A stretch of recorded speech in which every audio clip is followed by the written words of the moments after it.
We always like to keep things positive when we're talking about all the shock brands that we carry, but let's be honest, they're not perfect. So let's talk about some of our gripes that we have with our most popular brands. In the last few episodes, we talked about Old Man Emu, Dobinson's, Fox, and even Bilstein, and today it's King's Day of Infamy. King has to be the largest company to have the flexibility to offer so many custom options and still be one of the first brands to market on any suspension package. But we almost feel like their fast-moving mentality and their high level of flexibility also is to their detriment at times. It's not uncommon for them to change, alter, and redesign a shock package that they've been running for years multiple times and without a lot of warning. In fact, there's been lots of times where we've had shocks in for rebuilds and needed 2 replacement parts on 2 identical shocks. And during the time in which they were producing those replacement parts, they changed what they were using. So we got 2 different parts for the same shocks. And since things are constantly changing all the time, it makes it difficult to know what you're actually getting when you're buying a set of shocks that's been in stock with any dealer. Luckily, we move our inventory super fast. So 9 times out of 10, our King inventory is the most current part available. But when it comes to servicing or repairing them years down the line,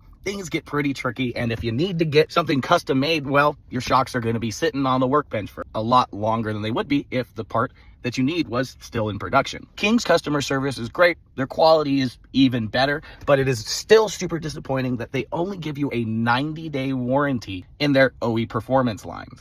That's totally understandable for the universal and race line shocks, but for somebody bolting on a set of shocks on their daily driver, only getting 90 days of coverage for defects is definitely a big problem in our eyes. Especially when King makes such a good product, you would think they would want to stand behind it a little longer like everybody else does. Now, if you order from us and you find you have a defect 90 days after purchase, we generally will cover you directly. It just means we're going to repair it rather than King sending you a replacement. So there might be some downtime, but at least when you purchase with us, you still get that little bit of extra coverage. And we also offer extended warranty plans as well, so you can just skip all the headache and just get a replacement just for a little bit more money with that initial purchase. Lastly, and this isn't really a huge gripe because I love the way Kings feel. They're right for me.